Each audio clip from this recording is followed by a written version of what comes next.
Hello అండి. Welcome back to my channel.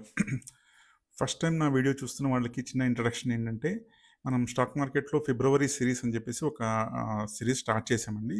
So, ఈ month అంతా మనం ఫిబ్రవరి మంత్ అంతా ఎవ్రీడే ట్రేడింగ్ తీసుకొని, at the month of the February end మనం ప్రాఫిట్‌లో ఉన్నామా? లేదా లాస్‌లో ఉన్నామా? లేదా ప్రాఫిట్ ఆర్ లాస్ కాకుండా ప్రాపర్‌గా జీరో లెవెల్‌లో ఉన్నామా? అన్నది మనం టెస్ట్ చేయడం కోసం ఈ series start చేశామన్నమాట.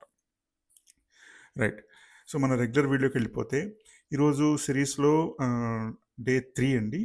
Day 3 and that two ఈరోజైతే very, very special day.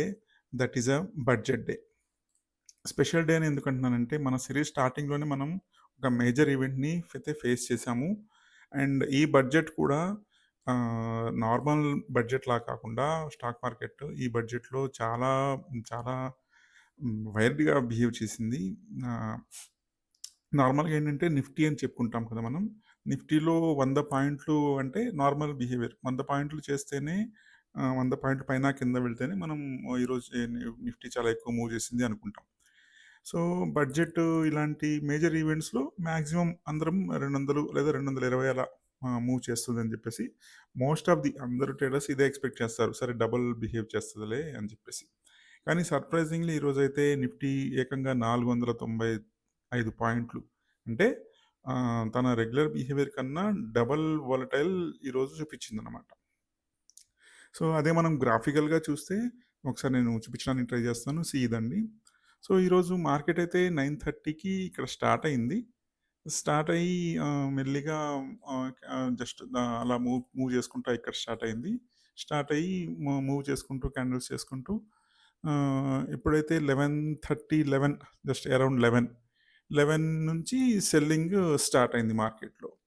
So, అలా సెల్లింగ్ స్టార్ట్ అవ్వడం అప్ టు 12:30 వరకైతే కంటిన్యూయస్‌గా మార్కెట్ సెల్లింగ్‌లోనే ఉండిపోయింది. ఇదైతే చాలా ఎక్కువ సెల్లింగ్ వచ్చింది ఈరోజు. సో, మాక్సిమం ఆహ్, మేజర్ సెల్లింగ్ అనమాట ఇది. అంటే మోస్ట్‌లీ దీనిలో సగం ఎక్స్‌పెక్ట్ చేసిందే. అంటే మార్కెట్ పైకి వెళ్తే మరి ఎక్కువ పైకెళ్ళొచ్చు. లేదా మార్కెట్ కిందకొస్తే ఎక్కువ కిందకి రావచ్చు అన్నది నార్మల్‌గా ఉండే ఒక కాన్సెప్ట్. కానీ ఈరోజు మార్కెట్ కింద సైడ్ సెలెక్ట్ చేసుకుంది. కిందకి రావడము. అండ్ దట్ టూ ఒక రకంగా చెప్పాలంటే డబల్ కిందకొచ్చిందనమాట. ఇలా. సో, ఇది market status today. So, budget అయితే ఈరోజు ఆహ్, స్టాక్ మార్కెట్‌ని కొంచెం బాగానే వోలటైల్ చేసింది. సో, ఇక మన ట్రేడ్‌కొస్తే మనం తీసుకున్న ట్రేడ్ ఉంటుంది కదా! మనం తీసుకున్న ట్రేడ్ ఇది మనం తీసుకున్న ట్రేడ్స్. సో, ఈరోజు మన ట్రేడ్‌లో అరౌండ్ 18,800 లాస్‌లో రన్నింగ్‌లో ఉన్నాం ప్రెజెంట్ అయితే. సో, నేను చెప్పినట్టు వెరీ ఫస్ట్‌లో మనకు మనం నా స్ట్రాటజీలో ఈవెన్ మార్కెట్ పైకెళ్ళినా నాకు ఇష్యూ ఉండదు. లేదా మార్కెట్ నాకు కిందకొచ్చినా నాకు ఇష్యూ ఉండదు. ఓకే. ఒకవేళ పైకెళ్ళిందనుకోండి నాకు ఇన్‌స్టంట్‌గా ప్రాఫిట్ వచ్చేది. నేను క్లోజ్ చేసేవాడిని. ఇన్‌స్టెడ్ మార్కెట్ కిందకొచ్చింది కాబట్టి నేను ఫస్ట్ వీడియోలో ఏమని చెప్పాను, మార్కెట్ కనుక కిందకొస్తే నేను వెయిట్ చేస్తా. వెయిట్ చేస్తాను.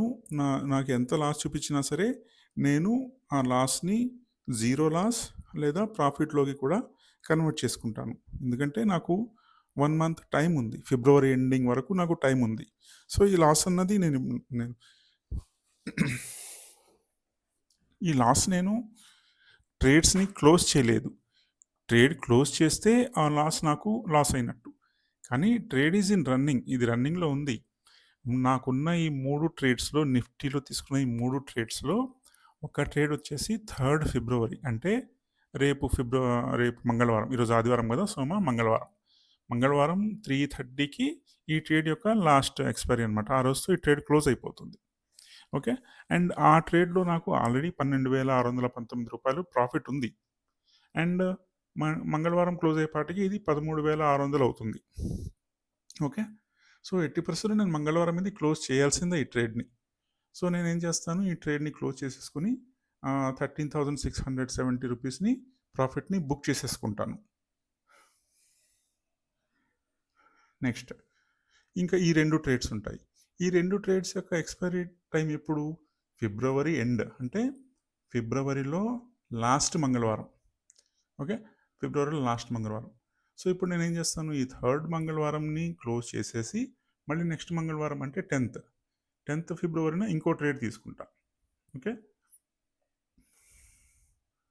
సో దానిలో నాకు దానిలో మళ్ళీ ప్రాఫిట్ రావడము, లాస్ రావడం ఇలా జరుగుతూ ఉంటుంది. సో ఈ 3 ట్రేడ్స్ మళ్ళీ రన్నింగ్లో ఉంటాయి. ఎప్పుడైతే ఈ 3 ట్రేడ్స్ సేమ్ అయ్యి 3 కూడా 0 వచ్చినాయి అనుకోండి, అంటే కింద ఉన్న మైనస్లు పైన ఉన్న ప్లస్, లేదా పైన ఉన్న మైనస్లు కింద ఉన్న ప్లస్ ఎప్పుడైతే ఆల్మోస్ట్ 0 అయినాయో అప్పుడు నేను ఈ 3 ట్రేడ్స్ క్లోజ్ చేసేస్తే రేపు 3వ తారీఖున నేను బుక్ చేసుకున్న ప్రాఫిట్ ఏదైతే ఉందో రూ. 13,670, అది నా ప్రాఫిట్. అది నా అకౌంట్కి ఇంకా అది ఇలా. సో వన్ థింగ్ ఏంటంటే, ఈ సిరీస్లో అయితే స్టార్టింగ్లోనే నేను చాలా పెద్ద చేంజ్ని అయితే ఛాలెంజ్ ఇది. సో ఈ ఛాలెంజ్ని ఓవర్కమ్ చేసి ఫిబ్రవరి మంత్ ఎండ్ని ప్రాఫిట్తోనే కంప్లీట్ చేయాలని చెప్పేసి నేనైతే చేస్తున్నాను. అదేవిధంగా చేయాలి నేను. సో ఈ 1 మంత్ టైం నా దగ్గర ఉంది కాబట్టి మళ్ళీ ట్రేడ్ తీసుకుంటూ ఎవ్రీ వీక్లీ మళ్ళీ ట్రేడ్ తీసుకుంటూ మనకు వేరే ట్రేడ్స్లో ఉన్న లాస్ని కవర్ చేసుకుంటూ మొత్తానికి ఈ మంత్ని ప్రాఫిట్లో క్లోజ్ చేయాలన్నది నా ఇంటెన్షన్. సో ఇది నా ప్లాన్. రైట్ అండి, మీకు ఎలా అనిపించింది ఈరోజు బడ్జెట్? మీరు కూడా చూడండి స్టాక్ మార్కెట్, వేరే ఆర్టికల్స్ కూడా మీరు చూడండి, ఎలా స్టాక్ మార్కెట్ ఈరోజు ఎలా బిహేవ్ చేసింది, ఈరోజు బడ్జెట్ని ఎలా ఫేస్ చేసింది అన్నట్టు ఇదంతా. సో ఓవరాల్గా అయితే ఇది మార్కెట్ స్టేటస్. ఈరోజు అయితే నేను యాక్చువల్గా ఎక్స్పెక్ట్ చేశాను, కానీ అరౌండ్ 10,000 12,000 ఎక్స్పెక్ట్ చేశాను ఒకవేళ కిందకి వస్తే. కానీ ఈరోజు నేను చెప్పాను కదా, మార్కెట్ కొంచెం మనం అనుకున్న దానికన్నా కొంచెం ఎక్కువగానే కిందకు వచ్చింది. రైట్, ఓకే అండి. So this is my video. ఇంకేమన్నా మీదేమన్నా సజెషన్స్ ఉంటే చెప్పండి, నేను క్లియర్ చేసుకుంటాను. ఏమన్నా క్వరీస్ ఉంటే కమెంట్లో యాడ్ చేయండి, కమెంట్లో అడగండి, నేను రిప్లై ఇస్తాను. అలానే మీ కంటెంట్ మీకు నచ్చినట్టయితే లైక్ చేయండి, షేర్ కూడా చేయండి, అండ్ సబ్స్క్రైబ్ కూడా చేసుకోండి. నేనైతే ఎవ్రీడే అరౌండ్ 4కి నేనైతే ఖచ్చితంగా అప్లోడ్ చేస్తాను. ఈరోజు ఇంత పెద్ద జర్క్ చూసాం కాబట్టి దీన్ని నేను ఛాలెంజ్గా తీసుకుంటున్నాను. ఫిబ్రవరి మంత్ ఎండ్కి మనం ఈ ట్రేడ్స్ని ప్రాఫిట్ లెవెల్లో అయితే క్లోజ్ చేయాలి. ఓకే, ప్లీజ్ షేర్ చేయండి. Thank you. మళ్ళీ రేపు మండే ఈవినింగ్ 4 PM వీడియోలో కలుద్దాం. Bye bye.